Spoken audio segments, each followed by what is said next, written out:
Well, it is great. I love it because I get to talk to so many wonderful people. And today it is Peter Wolfgang. He is president of Family Institute of Connecticut Action, a Hartford-based advocacy organization whose mission is to encourage and strengthen the family as the foundation of society. And he has written many an article in many. It would take me forever, and I want to talk to him. So welcome, Peter. How are you? I'm great, Pat. Thank you so much for having me on. Oh, well, I really enjoyed your article that you wrote in Catholic Culture, Why Gen X Catholicism is a Fighting Faith.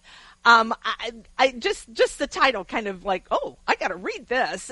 First of all, you're a Gen Xer, right? So can you, and I was taken by the article because you kind of lay out kind of how the world sees Gen X.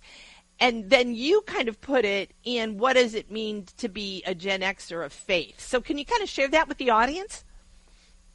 Sure, yeah, I'd be happy to. Yeah, so the article that you're referring to, like you said, the title is Why Gen X Catholicism is a Fighting Faith. I published it about a month ago on March 31st on the website CatholicCulture.org. I am a regular columnist at CatholicCulture.org. And the reason why I wrote that particular column, in the last week of March was I was struck by the coincidence of Father Raymond D'Souza, who is this great regular columnist at the National Catholic Register going back many decades, who's, part of my generational cohort. I think he and I are probably within a year or two of each other in age. And he's been writing for the Register since the 90s, and he regularly writes, every so often will hit, the 25th anniversary, the 30th anniversary. I think most recently it was the 30th, because we're getting up there. But the anniversary of some of the landmark encyclicals of Pope St. John Paul II. And what struck me, Pat, was that his article about the 30th anniversary of Evangelium Vitae, that is John Paul II, blockbuster encyclical on the gospel of life, his great pro-life encyclical, that D'Souza's article about it came out the same time as there was a New York Times article called The Gen X Career Meltdown.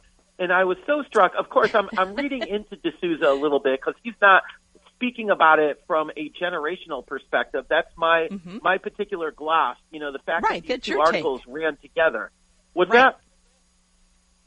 Right. No, I said that was your take. Yes. Right.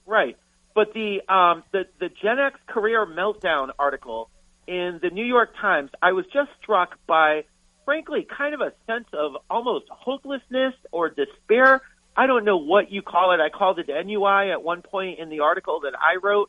In the way in which the secular world, and the New York Times is sort of like the mouthpiece for the world. The way in which they wrote about Generation X, where we are now, a lot of us in our mid-50s, and I was struck by the secular understanding of Gen X as this depressed generation. There was this writer many years ago named Elizabeth Wurtzel who wrote a book called Prozac Nation, and the New York Times sort of dubbed her as like the poster child for Gen X. And, they're talking about, here we are in our 50s now, and they still have this sort of 1990s Seattle grunge music, flannel shirt take on Gen X. They're still talking about Kurt Cobain of Nirvana and all these folks from the 1990s. And meanwhile, there's this other 1990s, the Catholic 1990s, that Father D'Souza is reminding us of when he writes about these papal encyclicals. And fortunately, for me, I was a Catholic in the 90s as I am now. In fact, I moved further and further deeper into my Catholic faith because of Pope John Paul II and some of the things that D'Souza is reminding us of. And so my Gen X manifesto was not Prozac Nation.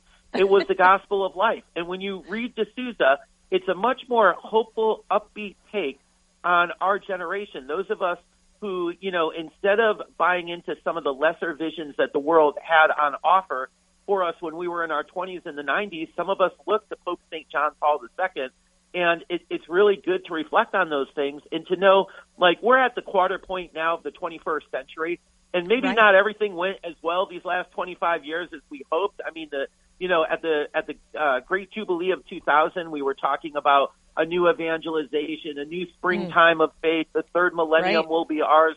It's been rough going these last 25 years, but we're still here. The faith is still here, and there's still so much reason for hope.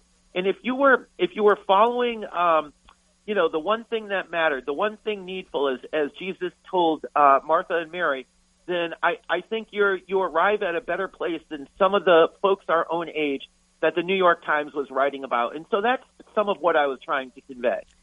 And and Peter, you did a great job with that. And one of the things I kind of want to ask you, because I think you're right, it is certainly a dichotomy here that, the secular world has this kind of depressing look. And like you said, Prozac Nation and like Kurt Cobain who committed suicide and then you've got JP2 who is this Pope of hope. And we're still talking about hope, right? The Jubilee year of hope, being pilgrims of hope. So for you personally, what did those encyclicals, and D'Souza talks about kind of three of them that he kind of fires off in the early 90s. What did those encyclicals do for you personally? Well, they gave me my life's mission. As I said in the article, my manifesto is not Prozac Nation. It was the gospel of life. I'm sitting here, as you said in your opening, I am the president of the Family Institute of Connecticut Action. We are a pro-life, pro-family organization, frankly, kind of behind enemy lines here in Hartford, Connecticut. Later today, we're going to have about 40 people at our state capitol in Hartford fighting against a pro-abortion bill that's going to be coming up in our state House of Representatives.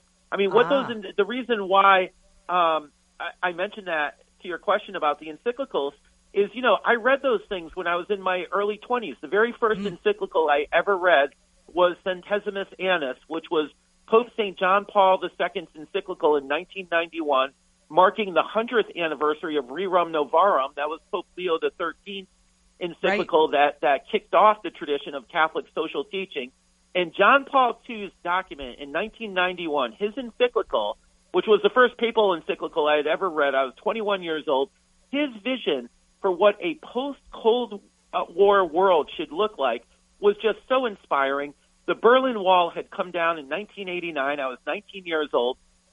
The Soviet Union came down the same year that John Paul II wrote that encyclical. Just a few months later, communism collapsed in Eastern Europe.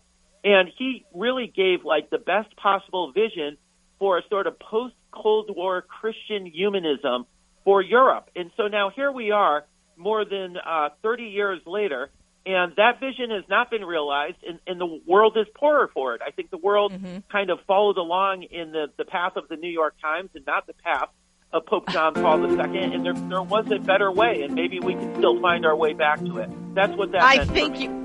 Yeah, and you're right on the money. We would be much better off if people looked at the world through the eyes of faith. Thank you so much, Peter. That was excellent. Thanks for being on the show today. Thanks for having me, Pat. All right, have a good day. Peter Wolfgang, he is a family advocate and based in Hartford, Connecticut, president of Family Institute of Connecticut Action.